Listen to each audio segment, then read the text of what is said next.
Hi friends, IPL 2025 match number 20 Mumbai Indians vs RCB April 7 7:30 match. So again Mumbai ஹோமில் play பண்ணுறாங்க Wankhede stadium. Bumrah அந்த match உள்ளே வராரு. So இந்த மேட்ச் கொஞ்சம் நல்லா போகுன்றது நினைக்கிறேன். பார்க்கலாம் எப்படி போகுதுன்றது. நம்ம வீடியோக்குள்ளே போயிடலாம். நம்ம இந்த வீடியோவில் முழுக்க ஃபுல் ஸ்டாட்ஸு அனலைசஸ் எல்லாமே வந்து பார்க்க போகிறோம். Head to head stats, venue stats எல்லாமே அந்த image high stats to low ஸ்டாட்ஸ்ன்னு சொல்லி உங்களுக்கு சிம்பிளாக நான் எடுத்து வச்சு காட்டிகிட்டு இருக்கேன். டெய்லியும் நிறைய பேர் யூஸ் பண்ணிகிட்டு இருக்கீங்கன்னு தெரியும். சிம்பிளாக சூப்பராக நான் அந்த வீடியோ பேசுகிற வச்சு தான் நானும் டீம்ன்றது எடுக்கிறேன். ஸ்மால் லீக் எப்படி டீம் எடுக்கணுன்றதையும் நான் சொல்கிறேன். ஸோ அதெல்லாம் நீங்கள் கேட்டு யூஸ் பண்ணுறீங்கன்னா என்னென்னு எனக்கு தெரியல.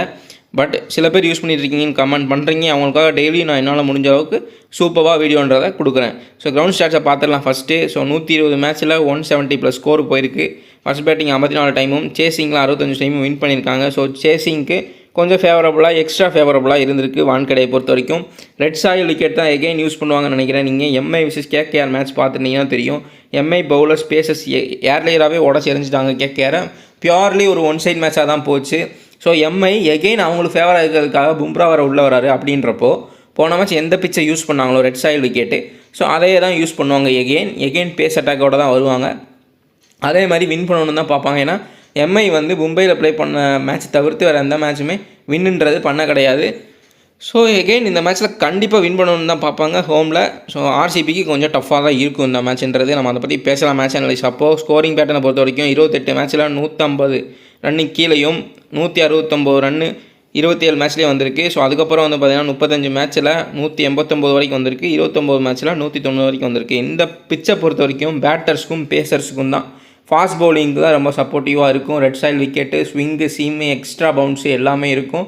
ஸோ பேசர்ஸ் அதிக விக்கெட்டுகள் எடுக்கிறதுக்கான சான்ஸ் ரொம்பவுமே அதிகமாக இருக்கும். ஸ்பின்னர்ஸ் இடையில தான் 1 or 2 விக்கெட்ஸ் எடுக்கலாம் மேபி பேட்டர்ஸ் தப்பு பண்ணால். மற்றபடி ஸ்பின்னர்ஸ்க்கு அவ்வளோ ஹெல்ப்ஃபுல் இருக்காது இந்த கிரவுண்டில். ஸோ ஏர்லைராகவும் டெத்துலையும் பேசஸ் விக்கெட் எடுக்கலாம். அதேமாதிரி பேட்டிங்கு இவங்க ஃபாஸ்ட் பவுலிங் நல்லா ஆடக்கூடிய பேட்ஸ்மேன்ஸ் வந்து கண்டிப்பாக ஹை ஸ்கோர் போவாங்க. பேட்டிங்குமே கொஞ்சம் சப்போர்ட்ன்றது இருக்கும் ரெட் சாயில். ஸோ பேசஸ்க்கும் பேட்டிங்க்கும் அதை நோட் பண்ணிக்கோங்க. நான் எகெயின் சொல்கிறேன், எம்ஐ வந்து அதே பிச்சை தான் யூஸ் பண்ணுவாங்க. Last match KKR vs Mi எந்த பிச் ப்ளே பண்ணாங்களோ அதை தான் யூஸ் பண்ணுவாங்க. அவங்களுக்கு ஃபேவரபுளாக இருக்கணும்னு. ஸோ பவுலிங் ஸ்டாட்ஸ் பார்த்துடலாம். 120 மேட்ச்சில் 225 விக்கெட் பேசஸும் 310 விக்கெட் ஸ்பின்னர்ஸும் எடுத்திருக்காங்க. இதிலே உங்களுக்கு டிஃப்ரென்ஸ் தெரிஞ்சிருக்கும். கிட்டத்தட்ட 400 விக்கெட்டு மேலே டிஃப்ரென்சஸ் இருக்குது. ஸோ அப்போ அதிலே உங்களுக்கு தெரிஞ்சிருக்கும். மேக்ஸிமம் பேசஸ் தான் விக்கெட்டுன்றதை எடுப்பாங்க. எகெயின் ஒன் சைடாக போகிறது கூட நீங்கள் ப்ராபப்ளி நிறையா ஜிஎல் டீம் போடுறீங்க அப்படின்னா நீங்கள் ட்ரை பண்ணிக்கலாம். மேட்ச் அனலைசஸில் நிறையா பேசுவோம். பும்ரா உள்ளே வந்திருக்காரு. எம்ஐயோட பிளேயிங் 11 கண்டிப்பாக மாறும். ரோஹித் சர்மா இந்த மேட்ச் ப்ளே பண்ணுவாரான்றது தெரியல. ஸோ எல்லாமே ஸ்டாட்ஸ் பார்த்துட்டு நம்ம பார்க்கலாம். ஸோ ப்ராபபிள் பிளேயிங் 11 பார்த்தீங்கன்னா மும்பை இந்தியன்ஸுக்கு ப்ராபபிள் பிளேயிங் 11 கண்டிப்பாக மாறும். ஸோ பும்ரா உள்ளே வந்துட்டார். பும்ரா சகர் இந்த இடத்துல நான் பும்ராவை ப்ளேஸ் பண்ணியிருக்கேன். ஸோ இப்போது ரோஹித் சர்மா ப்ளே பண்ணலை. எகெயின் இன்ஜுரினா இந்த ராஜ்பாவான்ற பிளேயர் தான் வந்து எகெயின் வந்து உள்ளே ப்ளே பண்ணுவார் ரோஹித் சர்மாவுக்கு பதிலாக. இன்கேஸ் ரோஹித் சர்மா உள்ளே வந்துட்டார் அப்படின்னா பிளேயிங் 11ன்றது கண்டிப்பாக மாறும். 12th பிளேயராக விக்னேஷ் புத்தூர் அந்த மாதிரி பவுலர்ஸ் உள்ளே வரலாம். ரோஹித் சர்மா இம்பாக்ட் பிளேயராக எகெயின் உள்ளே ப்ளே பண்ணுறதுக்கான சான்ஸ் இருக்குது. பார்க்கலாம் என்ன பண்ணுறாங்கன்னு. பட் தீபக் சகரை யூஸ் பண்ணுறாங்களா இல்லை அஸ்வினி குமார் வரலாம். இன்னும் எக்ஸ்ட்ரா பிளேயர்ஸ் இருக்காங்க இந்த பிளேயிங் 11ல். பார்த்தீங்கன்னா தீபக் சகர், அஸ்வினி குமார், விக்னேஷ் புத்தூர் இந்த 3 பிளேயர்ஸுமே இல்லை. அவங்க யூஸ் பண்ண 3 பிளேயர்ஸுமே இப்போ ரோஹித் சர்மா உள்ளே வந்துட்டா இந்த இடத்துல தீபக் சகர் வரதுக்கான சான்ஸ் அதிகமாக இருக்குது. இல்லை அஸ்வினி குமார் வரதுக்கான சான்ஸ் அதிகமாக இருக்குது. இப்போ அவங்க என்ன யோசிக்கலாம், எம்ஐ ஹர்திக் என்ன யோசிப்பார்னா Trent Boult left arm seamer, so Ashwani குமாருமே left arm seamer. So 2 left arm போயிட்டு பும்ராவை மட்டும் ரைட் ஆர்முக்கு யூஸ் பண்ணிக்கலான்ற மாதிரி யோசிக்கலாம். இல்லை அஸ்வினி குமார் உட்கார வச்சு சகரையும் பும்ராவையும் ரைட் ஹேண்டு, ட்ரெண்ட் போல்ட் மட்டும் லெஃப்ட் ஹேண்ட் யூஸ் பண்ணலாம். எப்படி வேணால் பிளேயிங் 11ன்றது மாறும். நம்ம லைனப் வந்ததுக்கப்புறம் தான் அது தெரிஞ்சுக்க முடியும். ரோஹித் சர்மா இருந்தால் இவருக்கு இடம் கிடையாது ராஜ்பாவாவுக்கு. அவர் இல்லை அப்படின்னா ராஜ்பாவா எகெயின் ப்ளே பண்ணுறதுக்கான சான்ஸ் இருக்குது. ஸோ அதேமாதிரி நோட் பண்ணிங்க. இப்போதைக்கு நான் பிளேயிங் 11 இப்படி செட் பண்ணியிருக்கேன். இந்த இடத்துல கண்டிப்பாக ஹர்திக் வந்து 4 ஓவர் கண்டிப்பாக போகிறார் ஒரு மெயின் பவுலராக. இருந்தாலும் இந்த இடத்துல ரோஹித் சர்மா ப்ளே பண்ணால் ராஜ்பாவாவுக்கு பதிலாக சகரோ இல்லை அஸ்வினி குமாரோ வரதுக்கான சான்ஸ் இருக்குது. அதேமாதிரி நோட் பண்ணிக்கங்க. Rohit Sharma, Rickelton, Will Jacks, Suryakumar Yadav, Tilak Varma, Hardik Pandya, Naman Dhir, Raj Bawa இல்லை Ashwani Kumar, Chahar, Santner, Bumrah, Trent Boult. So இதுதான் அவங்களோட ப்ராபபிள் பிளேயிங் 11ஆக இருக்கும். ஸோ என்ன பண்ணுறாங்கன்றதை மேட்ச் லைனப்புக்கு அப்புறம் பார்க்கலாம். அந்த டீமில் பொறுத்த வரைக்கும் அவ்வளோ சேஞ்சஸ்ன்றது பண்ண மாட்டாங்க. சேம் லைனப்பில் தான் போயிட்டுன்றது இருக்காங்க. எனக்கு தெரிஞ்சு இந்த 12th பிளேயராக ரசிக் சலாமை கொண்டு வரதுக்கு சுயா சர்மாவே யூஸ் பண்ணலாம். பட் இந்த விக்கெட்டுமே பேசஸ் தான் ஹெல்ப் பண்ணுறாங்களா, எகெயின் ரசிக் சலாமா தான் 12th பிளேயராக கொண்டு வருவாங்கன்னு நினைக்கிறேன். பார்க்கலாம் என்ன பண்ணுறாங்கன்னு. Phil Salt, Virat Kohli, Rajat Patidar, Krunal Pandya, Livingstone, Tim David, Jitesh Sharma, Padikkal ஒரு இம்பேக்ட் பிளேயரு, அதுக்கப்புறம் ஹேசில்வுட், புவனேஸ்வர் குமார், எஸ் தயால், இதுதான் இவங்களோட பவர் பிளேயிங் லெவனாக இருக்கும். எகெயின் ஒரு ரசிக் சலாமா உள்ளே கொண்டு வருவாங்களா இல்லை சுயா சர்மா உள்ளே கொண்டு வருவாங்கன்றது மேட்ச் அப்போ தான் பார்த்துக்கணும். பட் இந்த பிச்சை பொறுத்த வரைக்கும் பேசர் உள்ளே வரதுக்கான சான்ஸ் அதிகமாக இருக்குது.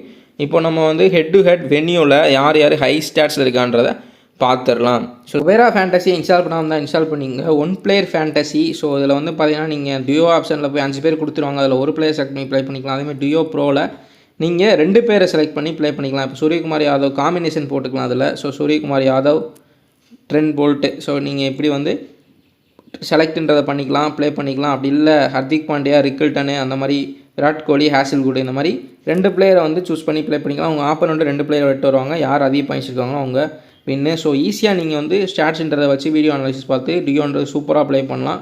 ஸோ அதையும் பார்த்துங்க. இதில் வந்து 5 பிளேயர் கொடுத்துருக்காங்க. இப்போ நீங்கள் சூரியகுமார் யாதவ் ஸ்டாட்ஸ் அதிகமாக இருக்கார், நான் வந்து போட போகிறேன் சூரியகுமார் யாதவ் அப்படின்னா ஆப்போனன்ட்ஸ் ஏற்கனவே எடுத்துட்டாங்க. ஸோ அப்படின்றப்ப நீங்கள் விராட் கோலி இந்த கான்டெஸ்ட்டில் நீங்கள் சூரியகுமார் யாதவ் போட முடியாது. விராட் கோலியை ப்ளேஸ் பண்ணிக்கலாம், அவருக்கு ஸ்டாட்ஸ்ன்றது இருக்குது. ஸோ இன்னொரு எம்டி கான்டெஸ்ட்டில் போய் இல்லை விராட் கோலி செலக்ட் பண்ணியிருக்காங்க அப்படின்னா நீங்கள் சூரியகுமார் யாதவை ப்ளேஸ் பண்ணிக்கலாம் உங்களோட இதுவாக.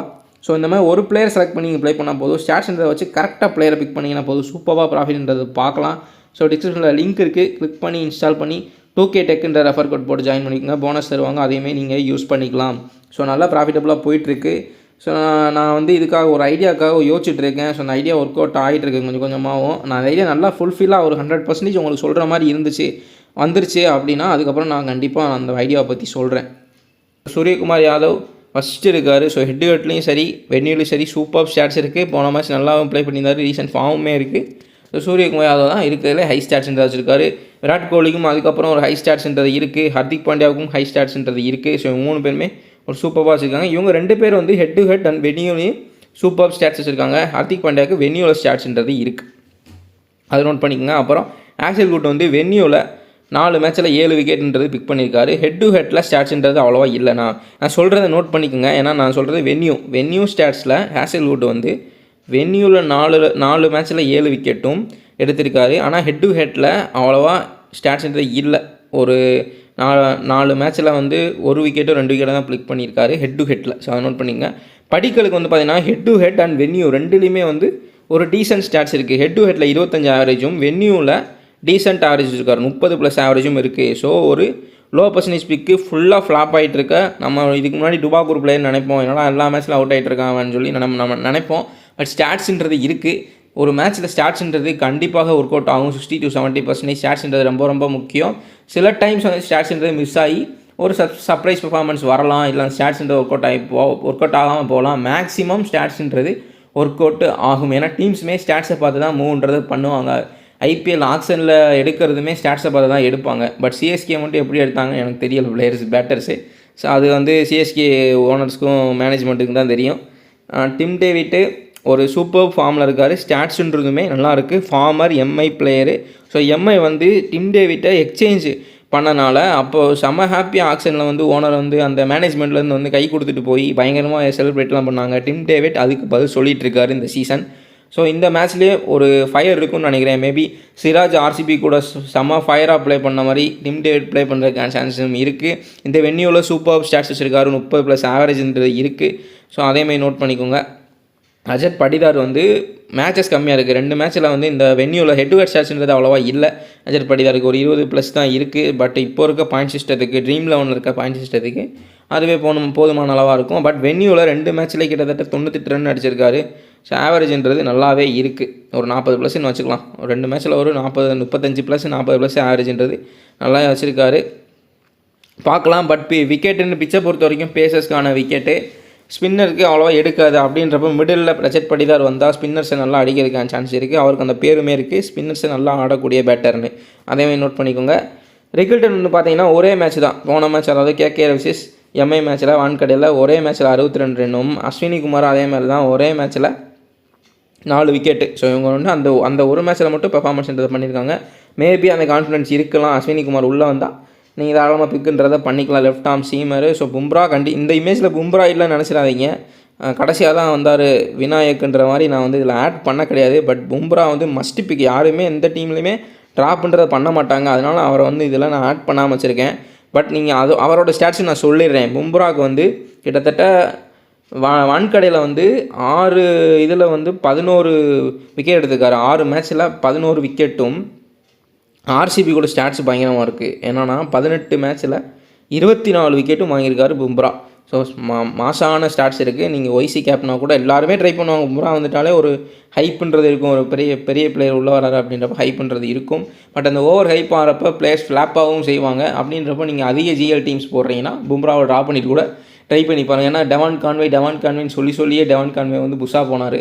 ஸோ அந்த மாதிரி பும்ரா என்ன பண்ணுறாருன்னு பார்க்கலாம். பட் ஒரு பும்ரா அந்த மாதிரி பிளேயர் கிடையாது. கண்டிப்பாக பேஸுக்கு வேறு அந்த விக்கெட் செம்மையாக ஹெல்ப் பண்ணும். நம்ம சொல்லவே தேவையில்லை. பும்ரா ஏர்லியராகவே சூப்பராக விக்கெட் எடுக்க சான்ஸ் இருக்குது. டெத்துலேயும் போட்டு உடச்சி எடுத்துட்டு வர யாக்காரை போட்டு. பட் பார்க்கலாம். ஸ்டாட்ஸ்ன்றது செம்மையாக இருக்குது. ஒரு மஸ்ட்டு பிக்கு இதில் நான் வைக்காமல் இருக்கேன். நான் வந்து இது பும்ரா வந்து நான் டாப்பில் தான் வைக்கணும். உங்களுக்கு மேலே நம்பர் 1 அப்படின்னு டாப்பில் தான் வைக்கணும் ஸ்டாட்ஸில். ஸோ நான் 6 இன்னிங்ஸில் 11 விக்கெட்டும் வென்யூவில் வான்கடையில்.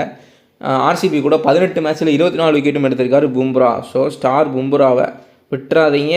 பாதி வீடியோவில் இந்த இமேஜை மட்டும் பார்த்துட்டு வந்து பும்ரா சொல்லலைன்னு சொல்லாதீங்க. எகைன் அதனால தான் நான் பும்ரா பற்றி பேசிகிட்டு இருக்கேன். பும்ரா மஸ்ட்டு ஸ்டாட்ஸ் அதிகமாக இருக்குது. அதுக்கப்புறம் ட்ரெண்ட் போல்ட் வந்து ஒரு டீசென்ட் ஸ்டாட்ஸ் வச்சுருக்காரு. 1 or 2 விக்கெட் ஆவரேஜ்ன்றது இருக்குது. இந்த பிச்சுமே செம்மையாக ஹெல்ப் பண்ணும். ஏர்லியராக விக்கெட் எடுக்கலாம். திலக் வர்மாக்கும் இந்த வென்யூவில் பார்த்தீங்கன்னா டீசென்ட் ஸ்டாட்ஸ்ன்றது இருக்குது. ஹெட் டு ஹெட்டில் 20+ம் வென்யூவில் 30+ம் வச்சுருக்காரு ஸ்டாட்ஸு. ஸோ அதை நோட் பண்ணிங்க. ஜித்தேஷ் சர்மா கிட்டத்தட்ட நல்ல ஸ்டாட்ஸ்ன்றது இருக்குது ஜித்தேஷ் சர்மாவுக்கு. ஏன்னா ஜித்தேஷ் சர்மாவாக இருக்கட்டும், டேவிட் படிக்கலாக இருக்கட்டும், இவங்க 2 பேர்த்தில் ஒரு சூப்பர் லோ பர்சன்டேஜ் பிக் எடுக்கலாம். என்னன்னா டிம் டேவிட் இவங்க 3 பேருமே ஆர்சிபியில் ஒரு லோ பர்சன்டேஜ் பிக்காக இருப்பாங்க. அப்படின்றப்ப நான் சொல்லிடுறேன், ஜித்தேஷ் சர்மாவுக்கு டேவிட் படிக்கல் மேட்சஸில் அதிகமாக ஸ்டாட்ஸும், ஜித்தேஷ் சர்மா மேட்சஸில் கம்மியான ஸ்டாட்ஸில் அதிகமாக வச்சுருக்காரு. ஒரு 35+ ஆவரேஜ்ன்றது இருக்குது ஜித்தேஷ் சர்மாவுக்கு. இந்த வென்யூவில் ஹெட் டு ஹெட்லேயுமே 30+ இருக்குது. அது எப்படி வந்துச்சுன்னு தான் எனக்கும் தெரியல. மேபி மேட்சஸ் நம்ம மிஸ் பண்ணியிருக்கலாம். பட் ஸ்டாட்ஸ்ன்றது ஜித்தேஷ் சர்மாவுக்கு அதிகமாக இருக்குது. ஒரு லோ பர்சன்டேஜ் பிளேயருக்கு ஸ்டாட்ஸ்ன்றது இருந்தால் கண்டிப்பாக நீங்கள் கான்ஃபிடென்ட்டாக உங்களுக்கு ஒரு ரீசன் இருக்குது. நீங்கள் ஃப்ளூக்கில் எடுக்கிறத தவிர்த்து நமக்கு இந்த ஸ்டாட்ஸ் இருக்குது, இன்றைக்கி ஒரு ஃபார்ம் ஒன்று நல்ல ஸ்டாட்ஸ் இருக்காருன்னு நீங்கள் ரீசனோட கான்ஃபிடென்ட்டாக எடுத்துக்கலாம் லோ பர்சன்டேஜ் பிளேயர்ஸை. ஸோ அதுக்காக சொல்கிறேன், நம்ம லோ பர்சன்டேஜ் பிளேயர்ஸையும் பேசுவோம் பற்றி மேட்ச் அனலைசிஸ். அப்போ இப்போ ஸ்டாட்ஸ்ன்றதை பார்த்துக்கலாம். ஸோ இவங்க எல்லாத்துக்குமே ஸ்டாட்ஸ்ன்றது இருக்குது. இன்னும் கொஞ்சம் பேருக்கு ஸ்டாட்ஸ்ன்றது இருக்குது. நான் அப்போ மேட்ச் அனலைசிஸ் அப்போது நான் சொல்கிறேன். இதுக்கப்புறம் இருக்க ஒரு 1-2 பேருக்கு ஒரு விக்கெட் ஆவரேஜ் தீபக் சகருக்கு வந்து 1 விக்கெட் ஆவரேஜ்ன்றது இருக்குது. ஸோ அதை பற்றியும் பேசலாம். அதுக்கப்புறம் இருக்க யாருக்குமே அவ்வளோவா ஸ்டாட்ஸ்ன்றது இல்லை. ஸோ நம்ம ஃபஸ்ட் இன்னிங்ஸ் அதை பார்த்துடலாம். ஃபஸ்ட் பேட்டிங் அண்ட் பவுலிங்கில் பார்த்தீங்கன்னா ட்ரெண்ட் போல்ட் செகண்ட் பவுலிங்கை கம்பேர் பண்ணுறப்போ ஃபஸ்ட் பவுலிங்கில் அதிக விக்கெட்டுகளும், ரன்னு வந்து பார்த்திங்கன்னா ரஜத் படிதார் ஃபஸ்ட்டு பேட்டிங் பண்ணுறப்போ அதிக ரன் அடிச்சிருக்காரு. ஜித்தேஷ் சர்மாவும் ஃபஸ்ட்டு பேட்டிங் பண்ணுறப்போ அதிக ஆவரேஜ் வச்சிருக்காரு, அதிக ரன்கள் அடிச்சிருக்காரு. செகண்ட் பேட்டிங்கை கம்பேர் பண்ணுறப்போ புவனேஸ்வர் குமார் ஃபஸ்ட்டு பவுலிங் பண்ணுறப்போ அதிக விக்கெட்டுகள் எடுத்து வச்சிருக்காரு. செகண்ட் பவுலிங் கம்பேர் பண்ணுறப்போ இது நம்ம கொஞ்சம் குயிக்காக பார்த்துடலாம். ஸோ இது வந்து செகண்டரி ஸ்டாட்ஸ் தான். நீங்கள் அதுலேருந்து ஸ்டாட்ஸ் அந்த high to low head to head venue ஸ்டாட்ஸ்லேருந்து பிளேயர்ஸை பிக் பண்ணிவிட்டு இதில் செகண்டரி ஸ்டாட்ஸாகவும் நீங்கள் ஆட் பண்ணிக்கலாம். ஸோ ரஜத் படிதாருக்கு வென்யூவில் ஸ்டாட்ஸ் இருக்குது. அப்போ அது உங்களுக்கு ஒரு ப்ளஸ் பாயிண்ட்டு. நீங்கள் ஒரு டீமில் கேப்டனாக போட போகிறீங்கன்னா அது மட்டும் உங்களுக்கு பத்தலை அப்படின்னா, ஆர்சிபி ஃபஸ்ட் பேட்டிங் பிடிச்சாங்க அப்படின்னா உங்களுக்கு இன்னொரு ரீசன் கிடைக்கும் கேப்டனாக போகிறதுக்கு. அப்போ ரஜத் படிதாரை நீங்கள் கேப்டனாக போட்டுக்கலாம். உங்களுக்கு நான் 2 ரீசன் தரேன். ஸோ அதுதான் வந்து இதுக்கான பர்பஸ்ஸு, இந்த ஃபஸ்ட்டு பேட்டிங் செகண்ட் பேட்டிங்கான பர்பஸ்ஸு. ஸோ செகண்ட் பேட்டிங் பவுலிங்கை பொறுத்த வரைக்கும் பார்த்தீங்கன்னா நம்மந்திர நான் சொல்லிகிட்டே இருக்கேன். ஆயுஷ் பதோனி அதே மாதிரி தான். நிறைய பேரை நான் சொல்லிகிட்டு இருக்கேன். யூஸ் பண்ணுறீங்களா என்னன்னு தெரியல. பட் நான் யூஸ் பண்ணி பர்சனலாக ஸ்மால் லீக்கில் மினிஜிஎல்லாம் நல்லா வந்து ப்ளேஸ் போகுது. ஸ்மால் லீக்கில் வின் பண்ணிட்டு தான் இருக்கேன். ஸோ நான் வீடியோ பேசுகிறத வச்சு தான் ஸ்மால் லீக்ன்றது எடுக்கிறேன். நான் சிம்பிளாக சொல்கிறேன். எகெயின் ஸ்மால் லீக்ன்றது ஒரு சிம்பிளான விஷயந்தான். கொஞ்சம் ஸ்டாட்ஸ்ன்றதை பார்த்து கரெக்டாக பிக் பண்ணிங்கன்னா போதும், வின்னுன்றதை அழகாக பண்ணலாம். என்னன்னா ஒரு 10 நீங்கள் எந்த ஆப்பில் போனாலும் 10% பிளேயர்ஸ் ஹை பர்சன்டேஜ் பிளேயர்ஸை எடுத்துக்கோங்க 10 பேர்த்த. ஸோ அந்த 11வது பேர்த்தில் என்ன பண்ணுறீங்கன்னா, அந்த 11வது பிளேயரை மட்டும் கொஞ்சம் லோ பர்சன்டேஜ் பிளேயராக யாருக்கு ஹை ஸ்டாட்ஸ் இருக்குது, இன்றைக்கி யார் கிளிக் ஆவான்றதை பாருங்கள். ஹை ஸ்டாட்ஸ் ஒரு லோ பர்சன்டேஜ் பிளேயர்ஸ்க்கு அந்த மேட்ச்சில் இருக்குது அப்படின்னா ரிஸ்கியாக அந்த 11வது பிளேயரை மட்டும் ரிஸ்கியாக எடுங்க. ரிஸ்க்காக பிக் பண்ணிவிட்டு கேப்டனை சேஃபாக போட்டுருங்க. ஹை பர்சன்டேஜ் யாரை போட்டிருக்காங்களோ அதேமாதிரி கேப்டனை சேஃபாக போட்டுருங்க. ஏன்னா எல்லாருமே அந்த ஹை கேப்டனில் தான் வருவாங்க. அப்படின்றப்ப ஒய்சி இருக்குல்ல, அந்த ஒய்ஸ் கேப்டனை வந்து எகெயின் யூனிவர்சல் ஒய்சிக்கு போகாமல் அந்த யாருக்கு அங்கே அந்த மேட்ச்சில் அதிகமாக ஸ்டாட்ஸ் இருக்கோ ரிஸ்க்காக அவங்களுக்கு போங்க இந்த ஸ்டாட்ஸை வச்சு. ஸோ இந்த 11th பிளேயரையும் ஒய்சியும் மட்டும் ஸ்டாட்ஸை வச்சு கொஞ்சம் டிஃப்ரெண்ட்டாலாம் மற்றவங்களை தவிர்த்து கொஞ்சம் யூனிக்காக ரிஸ்க்காக போட்டிங்கனாவே போதும், சூப்பராக வின் பண்ணலாம். ஒர்க் அவுட்ன்றது சூப்பராக ஆகும். வில் ஜாக்ஸ் வந்து பார்த்தீங்கன்னா ஃபஸ்ட்டு பேட்டிங் பண்ணுறப்ப விட செகண்ட் பேட்டிங்கில் ஆவரேஜ்ன்றது அதிகமாக இருக்குது. ஃபஸ்ட் பேட்டிங்கில் 15 செகண்ட் பேட்டிங்கில் 40+ ஆவரேஜும் இருக்குது. ஸோ அதிக ஆவரேஜ்ன்றதை வச்சிருக்காரு வில் ஜாக்ஸ். செகண்ட் பேட்டிங் பண்ணால் நீங்கள் ரிஸ்க்காக ட்ரை பண்ணிக்கலாம். நம்ம திருடும் அதே மாதிரி தான் மேட்ச்சுக்கு மேட்ச் சொல்லிட்டு இருக்கேன். மும்பை இந்தியன்ஸ் செகண்ட் பேட்டிங் பண்ணால் எடுத்துக்கோங்க, யூஸ் பண்ணிக்கோங்க, லோ பர்சன்டேஜ் பிளேயரு அப்படின்னு சொல்கிறேன். ஸோ யூஸ் பண்ணிக்கலாம்னு தெரியல, நான் யூஸ் பண்ணி தான் இருக்கேன். ஒரு சூப்பர் பிக்காக இருக்கும். லோ பர்சன்டேஜ் பிக் வந்து ரொம்ப ஹெல்ப்ஃபுல்லாக இருக்கும் உங்களுக்கு. மினி சிஎல்லாக இருக்கட்டும், ஸ்மால் லீக்காக இருக்கட்டும், கிராண்ட் லீக்காக இருக்கட்டும். ஸோ நம்ம திருற நீங்கள் செகண்ட் பேட்டிங் அப்போ எடுத்துக்கலாம் மும்பை இந்தியன்ஸு. அதேமாதிரி செகண்ட் பவுலிங்கில் தான் தீபக் சகர் ஃபஸ்ட் பவுலிங் கம்பேர் பண்ணுறப்ப செகண்ட் பவுலிங் பண்ணுறப்ப தான் விக்கெட் ஆவரேஜ்ன்றது அதிகமாக வச்சிருக்காரு ஸ்டாட்ஸில். ஸோ அதை நோட் பண்ணிங்க. ஃபில் சால்ட் வந்து ஒரு நல்ல ஃபார்மில் தான் இருக்கார். யாரிலாம் வந்து 25 ரன் 30 ரன் பவர் பிளேயில் அடிச்சிட்டாலே வந்து ட்ரீம் டீமுக்குள்ளே வந்துடலாம். பட் லாஸ்ட் மேட்ச் மாதிரியே ஏர்லேயராக ஸ்விங் அண்ட் சீம் பயங்கரமாக இருக்கும். ஒன் கடையில் ரெட் சாயில் விக்கெட்டு பேசஸ்க்கு பயணம் ஹெல்ப் பண்ணும். சிராஜ் உடைச்ச மாதிரி ஃபில் சால்ட்டை பும்ராவும் உடைக்கிறதுக்கான சான்சஸ் இருக்குது. அப்படி இல்லை நீங்கள் ஃபில் சால்ட்டை எடுக்கணும், இல்லை நான் லீவ் பண்ணணும் அப்படின்னா இந்த ரீசனை யூஸ் பண்ணிக்கோங்க. ஃபஸ்ட் பேட்டிங் பண்ணால் நீங்கள் லீவ் பண்ணணும்னா ஃபஸ்ட் பேட்டிங் பண்ணுறப்ப லீவ் பண்ணிவிட்டு செகண்ட் பேட்டிங் பண்ணுறப்ப எடுத்துக்கோங்க. கேப்டனாக ட்ரை பண்ணணும்னா இந்த மாதிரி மாற்றி ஸ்டாட்ஸை வச்சு யூஸ் பண்ணிக்கோங்க. அதுக்காக தான் அந்த ஸ்டாட்ஸ்ன்றதை நான் கொடுத்துட்ருக்கேன். டிம் டேவிட்டுமே செகண்ட் பேட்டிங் பண்ணுறப்ப தான் ரன் ஆவரேஜ் அதிகமாக இருக்குது. எஸ் தயால் செகண்ட் பவுலிங் பண்ணுறப்ப தான் விக்கெட் ஆவரேஜ்ன்றது அதிகமாக இருக்குது. ஸோ இதெல்லாம் நோட் பண்ணிக்கோங்க. நான் வீடியோ டியூரேஷன் டெய்லியும் அதிகமாக போயிட்டுருக்கு. நம்ம வீடியோஸ் நான் அதிகமாக பேசுகிறேன். ஸோ நம்ம குயிக்காக எல்லாத்தையுமே பார்த்துடலாம். ஸோ இந்த டீமை பொறுத்த வரைக்கும் பார்த்தீங்கன்னா ஃபில் சால்ட்டு ஏர்லேயராக அவுட் ஆகிறதுக்கான சான்ஸ் இருக்குது. பும்ரா உள்ளே வராரு. மேபி பும்ரா சிராஜ் உடைச்ச மாதிரி ஃபில் சால்ட்டை பும்ரா உடைக்கிறதுக்கான சான்ஸ் அதிகமாக இருக்குது. விராட் கோலி போன மேட்ச் அர்ஷத் கானுக்கு ஃப்ளாப் ஆனார். ஸோ வச்சு எடுத்தாங்க பேட்டிங்கில். பட் கான்ஃபிடென்ட்டாக ஃபஸ்ட்டு 2 ஷாட்டுன்றது ஆடினார். ஸ்டாட்ஸ்ன்றது அதிகமாக இருக்குது. மேபி இந்த மேட்ச் விராட் கோலி கிளிக்காக இருக்கான சான்ஸ் அதிகமாக இருக்குது. விராட் கோலி நோட் பண்ணிக்கோங்க. ரஜத் படிதாருக்கு ஸ்டாட்ஸ்ன்றது இருக்குது. பட் பேச வந்து அவ்வளோ நல்லா ஆடுவாரான்றது எனக்கு தெரியல. ஸ்பின்னர் பேட்டர் தான் அவருக்கு பேருன்றது இருக்குது. மேபி ஏர்லேயராக இவங்க விக்கெட் விடாமல் ப்ளே பண்ணிட்டாங்க, மிடில் வந்தாருன்னா கண்டிப்பாக ஒரு கிளிக்காக இருக்கான சான்ஸ் இருக்குது. ஏன்னா அவர் அடித்தா வெளியில் போயிடுது. கண்டிப்பாக நல்லா ஹிட்டிங் எபிலிட்டி அதிகமாக இருக்குது ரஜத் படிதாருக்கு. நோட் பண்ணிக்கோங்க. குர்னல் பாண்டியாக்கு இந்த மேட்ச் அவ்வளோவா யூஸ்ன்றது இல்லை. மேபி எகெயின் சர்ப்ரைஸ் பர்ஃபார்மன்ஸில் 3 விக்கெட் எடுப்பாருன்னு தோணுச்சுன்னா நீங்கள் பிக்குன்றதை பண்ணிக்கலாம். லிவிங்ஸ்டன் ஒரு நல்ல ஃபார்மில் இருக்கார். எகெயின் ஹிட் பண்ணுறதுக்கான சான்ஸ் இருக்குது. பவுலிங்கும் மிடில் போடுவார். ஆல்ரவுண்டர்ஸ்க்கு இது ஒரு ப்ளஸ். என்னன்னா ஒரு விக்கெட்டு ப்ளஸ் ஒரு 20 ரன் அடித்தாலே போதும், ட்ரீம் டீமுக்குள்ளே வந்துடலாம். ஸோ லிவிங்ஸ்டோனை நீங்கள் ஸ்டாட்ஸ் படி ஒரு 7-8 பேர் எடுத்துட்டீங்க அப்படின்னா நீங்கள் அடுத்த ஆல்ரவுண்டரை வச்சு ஒரு டீமும் லோ பர்சன்டேஜ் பிளேயர்ஸ் வச்சு ஒரு டீமும் நீங்கள் போய்க்கலாம். ஸோ அந்த ட்ரிக்குன்ற நான் யூஸ் பண்ணி தான் இருக்கேன். நல்லா போயிட்டுருக்கு. நீங்கள் மினிசியலில் யூஸ் பண்ணிங்கன்னா இன்னும் மேலே போகிறதுக்கான சான்ஸ் அதிகமாக இருக்கும். நோட் பண்ணிக்கோங்க. அதேமாதிரி டிம் டேவிட் வந்து பார்த்தீங்கன்னா ஃபஸ்ட் பேட் பண்ணாலும் சரி, செகண்ட் பேட் பண்ணாலும் சரி, நல்லா வந்து லாஸ்ட்டில் ரன்னை இன்க்ரீஸ் பண்ணுறது. பட் இந்த மேட்ச்சில் முடியுமா அது வந்து எனக்கு டவுட்டு. இப்போது ஆர்சிபி ஃபஸ்ட் பேட்டிங் பண்ணுறாங்க, செகண்ட் பேட்டிங் பண்ணுறாங்கன்னா டெத்தில் கண்டிப்பாக லாஸ்ட்டில் பும்ரா தான் பவுலிங் போடுவார். அவர் பால் அடிக்கின்றது ரொம்ப கஷ்டம். ஸோ டிம் டேவிட் இந்த மேட்ச் ஃப்ளாப் ஆகிறதுக்கான சான்சஸ்ன்றது அதிகமாக இருக்குது. பும்ரா உள்ளே வரனால கிட்டத்தட்ட பாதி பலம் மும்பை இந்தியன்ஸுக்கு உள்ளே வருது. ஸோ அவரை வச்சே நிறையா பேசலாம். சேஸ்ன்றது இருக்குது. லாஸ்ட்டில் ரன்னு கொடுக்க மாட்டார். ஸோ அந்த மாதிரி நிறையா இருக்குது. ஸோ நோட் பண்ணிங்க. சித்தேஷ் சர்மாவுக்கும் தேவ்தத் படிகளுக்கும் இந்த மேட்ச்சு இந்த 2 லோ பர்சன்டேஜ் பிளேயர்ஸ்க்கும் செம்ம ஸ்டாட்ஸ்ன்றது இருக்குது. Plus Jitesh Sharma wicket keeping வேறு பண்ணுவார். அதுலேயும் பாயிண்ட்ஸ்ன்றது வரும். ஸோ ஜித்தேஷ் சர்மாவும் தேவ்தத் படிகளும் ஒரு நல்ல லோ பர்சன்டேஜ் பிக்காக இருப்பாங்க இந்த மேட்ச்சில் ஆர்சிபியை பொறுத்த வரைக்கும். நோட் பண்ணிக்கோங்க. ஸோ லோ பர்சன்டேஜ் பிளேயர்ஸை நான் சொல்கிறத நோட் பண்ணிக்கோங்க. கண்டிப்பாக ஒரு கோட்டுன்றது ஆகும், ஆயிட்டு இருக்குது. அதனால நான் கான்ஃபிடென்ட்டாக சொல்கிறேன். ஸோ ஹேசில்வுட் எப்படினாலும் ஏர்லேயராக பேசஸ்க்கு இந்த விக்கெட்டில் ரெட் சைடில் சூப்பர் இது இருக்குது. ஆல்ரெடி விக்கெட் டேக்கராக தான் இருக்கார். விக்கெட் சென்று எடுக்கிறாரு. இந்த மேட்ச்லேயும் இந்த வென்யூவில் 4 இன்னிங்ஸில் 7 விக்கெட் எடுத்திருக்காரு. ஸோ ஹேசில்வுட் எகெயின் விக்கெட் டேக்கராக இருக்கிற சான்ஸ் அதிகமாக இருக்குது.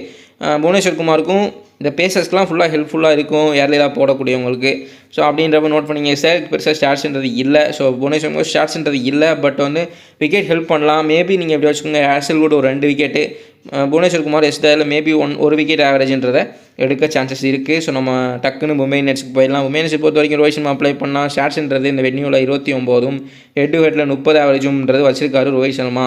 ஸோ ஆனால் ஃபுல் அண்ட் ஃபுல் ஃப்ளாப் ஆகிட்டு இருக்காரு. நேற்று எஸ்எஸ்வி ஜெய்ஸ்வால் ஃப்ளாப் ஆகிட்டு இருந்த பிளேயர் ஃபார்முக்கு வந்துட்டார். வெங்கடேஷ் ஐயர் அடிச்சிட்டாரு. ஸோ ஒவ்வொருத்தவங்களாம் வந்து ஃபார்முக்கு வந்துட்டு இருக்காங்க. இன்னும் ஊற்றி மூடிட்டு இருக்க யாருன்னு பார்த்தீங்கன்னா ரிஷப் பண்ட் மட்டும்தான் இன்னும் எந்திரிச்சு வரவே இல்லை. இன்னும் படுத்தே கிடக்காரு ரன்னை பொறுத்த வரைக்கும்.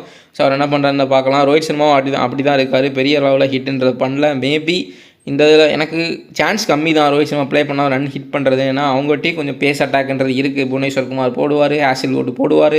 ஸோ அப்படின்றப்ப அவுட்டாக இருக்கான சான்ஸ் அதிகமாக இருக்குது. ரிக்கில்டன் போன மேட்ச் வந்து தப்பிச்சிட்டார் இந்த பிச்சில் நான் தான் சொல்லுவேன். ஏன்னா ஸ்பென்சர் ஜான்சன் நல்லா தான் போட்டார். பட் ரிக்கில்டனுக்கு லக்கு விக்கெட்ன்றது விழுகலை. அதுக்கப்புறம் போக ஸ்விங் அண்ட் சீம் குறைய ரன்னை ஹிட் பண்ணிவிட்டு போயிட்டு 62 ரன் அடிச்சிட்டாரு. மேபி இந்த மாதிரி ஹேசில்வுட் தூக்கிறதுக்கான சான்ஸ் அதிகமாக இருக்கும்.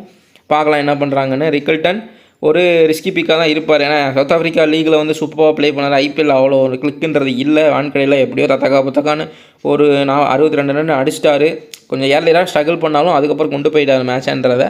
ஒன் சைடாக தான் போச்சு அந்த மேட்ச். எகெயின் அப்படி போகுமான்னு கேட்டால் எனக்கு தெரியல. ஆர்சிபி ஒன் சைடாக விடுவாங்களான்னு கேட்டால் எனக்கு தெரியல. யாராவது ஒருத்தர் ஹிட் பண்ணிடுவாங்க ஆர்சிபியில் கண்டிப்பாக. ஏன்னா போன மேட்ச்சுமே ஜிடி கூட ஒன் சைடாக போகிற மாதிரி இருந்துச்சு. கடைசியில் வந்து பார்த்தீங்கன்னா லிவிங்ஸ்டோனும் டிம் டேவிட்டும் அடித்து மேட்சை பயங்கரமாக கொண்டு போயிட்டாங்க. தோத்துட்டாங்க. பட் ஒன் சைடாக போக கிடையாது. பேட்டிங்கில் தான் சாய் சுதர்ஷனும் பட்லருமே முடிச்சு விட்டாங்க. விக்கெட்ஸ்ன்றது அவங்க எடுக்க கிடையாது. பட் ரன்ஸ்ன்றதை நல்லாவே அடித்தாங்க. அப்படின்றப்ப அந்த மாதிரி கேகேஆர் போன அளவுக்கு இந்த மேட்ச்சு போகாதுன்னு தான் நான் நினைக்கிறேன். ஸோ வில் ஜாக்ஸு பெரிய லெவலில் பெர்ஃபார்மன்ஸ்ன்றது இல்லை ரீசெண்ட் மேட்சஸில். ஸோ வில் ஜாக்ஸை வந்து நீங்கள் ஸ்மால் லீக்கில் கண்டிப்பாக பிக் பண்ணிங்க. ஆல்ரவுண்டரை விடுறது வந்து என்றைக்குமே ரிஸ்க் தான் ஸ்மால் லீக்கில். அப்படின்றப்போ ரொம்ப ஸ்டாட்ஸ் கம்மியாக இருக்குது, பவுலிங் எதுவுமே தரமாட்டாங்க அப்படின்றப்ப நீங்கள் ட்ராப் பண்ணிக்கலாம். மற்றபடி பேட்டிங்கு பவுலிங் ரெண்டுலேயுமே பெர்ஃபார்மன்ஸ் பண்ணுறதுனால ஸ்மால் லீக்கில் பிக் பண்ணிக்கலாம். மற்றபடி ஸ்டாட்ஸ்ன்றது இல்லை, நீங்கள் வேணும்னா பிக் பண்ணிக்கலாம். சூரியகுமாருக்கு சூப்பர் ஸ்டாட்ஸ் இருக்குது. ஸோ நோட் பண்ணிங்க. திலக் வர்மாவுக்கு டீசென்ட் ஸ்டாட்ஸ்ன்றது இருக்குது. லாஸ்ட் மேட்ச் கொஞ்சம் நிறைய கிளம்ஸியான இதெல்லாம் பார்த்தோம். பட் திலக் வர்மா வந்து பார்த்திங்கன்னா கொஞ்சம் டெஸ்ட் இன்னிங்ஸ் தான் ஆடிட்டு இருந்தார், 28 அந்த மாதிரி. பட் வெளியே போக சொன்னது என்னை பொறுத்த வரைக்கும் அது தவறு தான் ஹர்திக் பாண்டியா பண்ணது. ஏன் சாண்டர் பண்ண ரோலை திலக் வர்மானால் பண்ண முடியாதா? ஹர்திக் பாண்டியா தான் அடிக்க போகிறாரு, எல்லா பாலுமே நான் தான் பேஸ் பண்ணுவேன்ற. ஓகே, திலக் வர்மாவை கூட நின்றுக்கலாமே. அதுக்கு கூட நிற்கிறதுக்கு எதுக்கு சாண்டரை கூப்பிட்டு வந்தார், இவரை வெளியே போக சொல்லிட்டு? அது அங்கனக்குள்ளே வந்து திலக் வர்மா ஒரு இந்தியன் பிளேயர்ன்றப்ப அது அவருக்கு கொஞ்சம் இன்சல்ட்டு தானே அது. ஸோ ஏன்னா சாண்டர் வந்து அவர் 6-4 அடிக்க கிடையாது, பாலையும் அதிகமாக பேஸ் பண்ண கிடையாது. இவர் ஹர்திக் பாண்டியா டூஸுமே ஓட கிடையாது, சிங்கிளுமே ஓட கிடையாது. அப்படின்றப்போ நான் ஸ்ட்ரைக்கர் எண்ணில் நிற்கிறதுக்கு திலக் வர்மா நின்னா என்ன, சாண்டர் நின்னா என்ன, யார் வேணும் 2 விட்டு போட்டுமே. அப்படின்றப்போ இன்னொரு ரீசன் என்னன்னா, திலக் வர்மா அவ்வளோ பால்ஸ் ஃபேஸ் பண்ணி நின்றுருக்காரு. அப்படின்றப்ப அவருக்கு கொஞ்சம் அந்த பால் ஃபேஸ் பண்ண இது இருக்கும். புதுசாக வர பேட்டருக்கும் ஆல்ரெடி வந்து ஸ்டேபிளாக நின்று இருக்க பேட்டருக்கும் ஒரு எக்ஸ்பீரியன்ஸில் அந்த மேட்ச்சில் எக்ஸ்பீரியன்ஸ்ன்றது கொஞ்சம் இருந்திருக்கும். அப்படின்றப்ப திலக் வர்மாவே என்ன பொறுத்த வரைக்கும் ஒரு பெட்டர் ஆப்ஷனாக இருக்கும் சாண்டரை கொண்டு வந்ததுக்கு. அவனுக்குள்ளே எதுக்கு அந்த சேஞ்சஸ் நடந்துச்சு அப்படின்றது எனக்குமே தெரியலை. ஸோ ஹர்திக் பாண்டியாவும் அதுக்கு முந்தின மேட்ச்சில் லாஸ்ட்டில் அடிக்க முடியாமல் ஸ்ட்ரகிள் தான் பண்ணார். அப்போ இவர் ஏன் வெளியில் போகல அப்படின்ற நிறைய கேள்விகள் இருக்குது. மொத்தத்தில் Mumbai Indians full and full கிளம்ஸியாக தான் போயிட்டுருக்கு. என்ன பண்ணுறாங்க என்ன எதுவுமே தெரியல. ரோஹித் சர்மா கேப்டன்ஷிப் பண்ணிகிட்டு இருந்த வரைக்குமே டீம்ன்றது செம்மையாக போயிட்டு இருந்துச்சு. ஸோ ஹர்திக் பாண்டியா உள்ளே வந்ததுக்கப்புறம் பிளேயர்ஸுக்கு பிடிக்கலையா, இல்லை இவருக்கு இந்த டீமை பிடிக்கலையா? அப்படி பார்த்தா ஜிடியில் கேப்டன்ஷிப் பண்ணப்போ ஒரு கப்பெல்லாம் அடிச்சு கொடுத்தாரு ஹர்திக் பாண்டியா. சூப்பராக போயிட்டு இருந்துச்சு ஜிடியில் கேப்டன்ஷிப் நல்லா பண்ணார். ஒரு சீசன் வந்து கப் அடித்தாங்க, அடுத்த சீசன் ஃபைனல் வந்தாங்க. ஃபைனல் வந்து சிஎஸ்கே கிட்ட லாஸ்ட் ஓவரில் தான் தோற்று போனாங்க. அந்தளவுக்கு சூப்பராக போயிட்டு இருந்த ஜிடி டீமு ஹர்திக் பாண்டியா ஏன் மும்பை இந்தியன்ஸுக்கு வந்தார்? ஸோ ஓகே, நம்ம அங்கேருந்தான் வந்து இவங்க தான் நம்மளை வந்து வெளியில் கொண்டு வந்தாங்க, நம்ம திரும்பி நம்ம டீமுக்கே போகலான்னு வந்திருந்தாலும் கேப்டன்ஷிப் எதுக்கு கொடுத்தாங்க அப்படின்னு தெரியல. 2 சீசனாக ரொம்ப மோசமான ஒரு நிலையில் தான் போயிட்டுருக்கு. பட் ஹர்திக் பாண்டியா பொறுத்த வரைக்கும் மும்பை இந்தியன்ஸில் தான் ரொம்ப மோசமான நிலையாக போயிட்டுருக்கு. போன சீசன் ரொம்ப மோசமாக போச்சு. பட் அவர் இந்தியன் டீம் ப்ளே பண்ணுறப்ப ஃபுல்லாக கம்பேக் கொடுத்து மாஸ் பண்ணி விட்டார். எகைன் மும்பை இந்தியன்ஸ்க்கு வந்து ஸ்ட்ரகிள்ன்றது பண்ணுறாரு. விக்கெட்டு பவுலிங்கிறது சூப்பராக போடுறாரு, அது குறை சொல்லவே முடியாது. ஒரு மெயின் பவுலராக ஆக்ட் பண்ணிகிட்டு இருக்காரு. சூப்பராக விக்கெட்ன்றது எடுக்கிறாரு, எல்லாமே பண்ணுறாரு. பட் பேட்டிங்கில் கான்ட்ரிபியூட்ன்றது மும்பை இந்தியன்ஸுக்கு அவரால் பண்ண முடியலை. இந்தியா டீம்னா பண்ணிட்டாரு, நிறைய விஷயங்கள் பண்ணியிருக்காரு. பட் மும்பை இந்தியன்ஸுக்கு பண்ண முடியலை. கேப்டன்ஷிப் ப்ரெஷராக இல்லை டீமுக்குள்ளே எதுவும் இது போதா என்னன்னு தெரியல. பட் அதை பற்றி பேசிகிட்டே போகலாம், நம்ம அடுத்து போயிடலாம். நம்ம திர்ரா வந்து பார்த்தீங்கன்னா ஸ்டாட்ஸ்ன்றது இந்த வென்யூவில் கொஞ்சமாக ரன்ஸை கூட்டிட்டார். செகண்ட் பேட்டிங் பண்ணுறப்ப நம்ம திர்ரா நீங்கள் வந்து பிக் பண்ணிக்கலாம். மும்பை இந்தியன்ஸ் செகண்ட் பேட்டிங் பண்ணுறப்ப ராஜ் பாபா ப்ளே பண்ணால் ஒரு ரிஸ்கி லோ பர்சன்டேஜ் பிளேயராக பிக் பண்ணிக்க. மேபி அனிகேட் வருமா எஸ்ஆர்ஹெச்சில் இருக்க மாதிரி ஹிட் பண்ணுறதுக்கான சான்சஸ் இருக்குது. ஸோ இவங்கெல்லாம் பார்த்தீங்கன்னா கிடைக்கிற சான்ஸை யூஸ் பண்ணி தான் ஆகணும், இல்லாட்டி அடுத்த சான்ஸ்ன்றது கிடைக்காது. ஸோ அப்படின்றப்ப அவங்களுக்கு டூ ஆர் டை மேட்சஸாக இருக்கும். சாண்டர் ஒரு டைட்டாக போடக்கூடிய பவுலர். அவர் விக்கெட்ஸ்ன்றது மேக்ஸிமம் எடுக்கிறது இல்லை. ஸோ ஒரு டைட்டாக போடக்கூடிய பவுலர், அவ்வளோதான். என்ன பொறுத்த வரைக்கும் சாண்டர் விக்கெட்டு வந்து அவ்வளோவா இந்த சீசனில் விழுக கிடையாது. பும்ரா ஒரு மஸ்ட் பிக்காக இருப்பார். இந்த மேட்சே இவரை நம்பி கூட இருக்கலாம் மும்பை இந்தியன்ஸ்க்கு. ஏன்னா விக்கெட்டுமே செம்ம ஹெல்ப்ஃபுல்லாக இருக்கும் பேசர்ஸ்க்கு. இவர் பயங்கர ஸ்டாட்ஸ்ன்றது நிறையா வச்சுருக்காரு. ட்ரெண்ட் போல்ட்டுமே ஒரு மஸ்ட் பிக்காக இருக்கலாம். ஸோ அதே மாதிரி வந்து பார்த்தீங்கன்னா பேட்டில்ஸ்னு வந்து பார்த்தீங்கன்னா நான் சொன்ன மாதிரி ரோஹித் சர்மாவை ஹேசல்வுட், ரிக்கல்டன் ரோஹித் சர்மாவுக்கு புவனேஸ்வர் குமாரும் ஹேசல்வுட்டும் ஒரு இதுவாக இருப்பாங்க, ட்ரபுளாக இருப்பாங்க, ஸ்ட்ரகிளாக இருப்பாங்க. அதே மாதிரி ஃபில் சால்ட்டுக்கும் விராட் கோலிக்கும் பும்ரா ஒரு ஸ்ட்ரகிளாக இருப்பாங்க. ஏன்னா பும்ரா நிறையா டைம் விராட் கோலியை விக்கெட்ஸ்ன்றது எடுத்திருக்காரு. ஸோ பேட்டில்ன்றது இருக்குது அவனுக்குள்ளே. அப்படின்றப்போ ஃபில் சால்ட்டையும் விராட் கோலியும் அதே மாதிரி ஓப்பனர்ஸ் தான் ரொம்ப வந்து ஒரு பேட்டிலாக இருக்கும். அடுத்தடுத்து போகிறப்ப ஸ்விங் அண்ட் சிங் குறைய ஆரம்பிக்கும். இவங்க ஒரு 2-3 ஓவர் ஆடிட்டாங்க அப்படின்னா ரஜத் படிதார் அடுத்து வரவங்களும் கொஞ்சம் ஈஸியாக இருக்கும் ஆடுறதுக்கு. இல்லை இவங்க ஃபஸ்ட்டு ஓவர்லேயே 2 பேர் அவுட் ஆகிட்டாங்க அப்படின்னா அடுத்து வரவங்களும் அவுட் ஆகிறதுக்கான சான்ஸ் அதிகமாக இருக்கும் மேட்சை பொறுத்த வரைக்கும். ஸோ இந்த பேசஸ்லாம் மஸ்ட் பிக் பண்ணிக்கோங்க. ஹேசில்வுட்டு, புவனேஸ்வர் குமார் மேக்ஸிமம் எடுக்க பாருங்கள். ஏன்னா அந்த பிச்சை ஹெட் சாயில் பொறுத்த வரைக்கும் விக்கெட்ஸ்ன்றது யாரையில விழுகும். ஸோ ரோஹித் சர்மா, ரிக்கல்டன், ஹேசில்வுட்டும் புவனேஸ்வர் குமாரும், ட்ரெண்ட் போல்ட் அண்ட் பும்ரா வந்து பார்த்தீங்கன்னா விராட் கோலியும் பில் சால்ட்டையும் எடுக்கிறதுக்கான சான்ஸ் அதிகமாக இருக்குது. ஸோ இதுதான் பேட்டில். மற்றபடி பார்த்தீங்கன்னா மேட்சஸ் போக அந்த இவருக்கு வந்து ரஜத் படிதாருக்கு பேசுன்றது கொஞ்சம் ஆகாது. ஸ்பின் பிளேயர் தான் அவர் அப்படின்றதான் பேர் எடுத்து வச்சுருக்காரு. அப்படின்றப்ப பேஸுக்காக அவுட் ஆகிறதுக்கும் சான்ஸ் இருக்குது. பட் ஸ்டாட்ஸ்ன்றது இருக்குது. மிடில் வந்தால் கண்டிப்பாக ஸ்பின்னை ஹிட் பண்ணி வரதுக்கான சான்ஸ் இருக்குது. கொஞ்சம் லக்கும் இந்த சீசனில் ரஜத் படிதாருக்கு இருக்குது. ஸோ அதையுமே நோட் பண்ணிக்கோங்க. குர்னல் பாண்டியா தெரியல, மேபி இந்த டீமை பொறுத்த வரைக்கும் லோ பர்சன்டேஜ் அவங்க 2 பேரும். அந்த டீமை பொறுத்த வரைக்கும் லோ பர்சன்டேஜ் பிளேயர்ஸாக யாரை சொல்லலாம் அப்படின்னா திலக் வர்மாவை பெருசாக யாரும் எடுக்கிறது இல்லை. இப்போது பர்சன்டேஜ் கம்மியாக தான் இருக்குது. இந்த மாதிரி ஸ்டாட்ஸ்ன்றதை வச்சிருக்காரு. ஸோ மேபி விக்கெட்ஸ் எல்லாம் விழுந்துருச்சு. ஏர்லேயே தான் 2 பேசஸ் இவங்களாம் விக்கெட் எடுத்துட்டாங்க அப்படின்னா திலக் வர்மா ஒரு மெயின் ரோல் பண்ணுறதுக்கான சான்ஸ் இருக்கும்.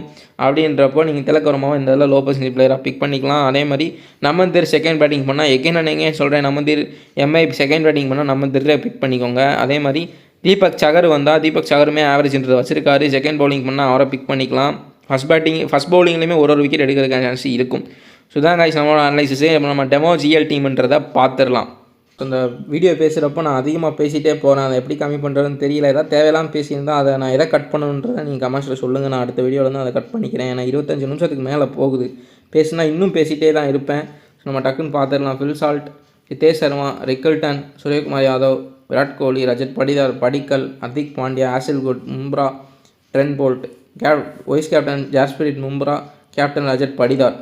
ஸோ அதுக்கப்புறம் வந்து பார்த்திங்கன்னா செகண்ட் டீமில் Phil Salt, Rickelton, Suryakumar Yadav, Virat Kohli, Tim David, Hardik Pandya, Naman Dhir, Hazlewood, Bumrah, Trent Boult. So captain Hardik Pandya, vice captain Suryakumar Yadav. நீங்கள் விராட் கோலி கேப்டனாக ட்ரை பண்ணலாம். பில் சால்ட்டை ட்ரை பண்ணலாம். ஸோ பில் சால்ட்டுக்கு ஸ்டாட்ஸ்ன்றது அவ்வளோவா இல்லை. பட் அவர் ரிஸ்கியாக ட்ரை பண்ணலாம். ஹிட் பண்ணிடுவான்றப்ப நீங்கள் ட்ரை பண்ணிக்கலாம். திலக் வர்மா ஒரு லோ பர்சன்டேஜ் ரிஸ்கி கேப்டனாக நீங்கள் ட்ரை பண்ணலாம். ரிக்கல்டனை ட்ரை பண்ணலாம். ஒரு ஹிட்டார் ஃப்ளாப் பிளேயர்ஸ் தான் ரிக்கல்டன்னு, பில் சால்ட்லாம். ஸோ நீங்கள் வந்து ரிஸ்க்காக ட்ரை பண்ணணுன்னா நீங்கள் பண்ணிக்கலாம். அவ்வளோதான் நம்மளோட டீம்ஸு. நம்ம வீடியோ பிடிச்சா லைக் பண்ணிடுங்க. நான் சொன்ன மாதிரி கமெண்ட்ஸில் சொல்லுங்கள். எனி டவுட்ஸ்னாலும் கமெண்ட் பண்ணுங்கள், நான் எக்ஸ்பிளைன் பண்ணுறேன். நம்ம சேனலை சப்ஸ்கிரைப் பண்ண வந்தால் பண்ணிக்கோங்க. நெக்ஸ்ட் வீடியோவில் பார்க்கலாம்.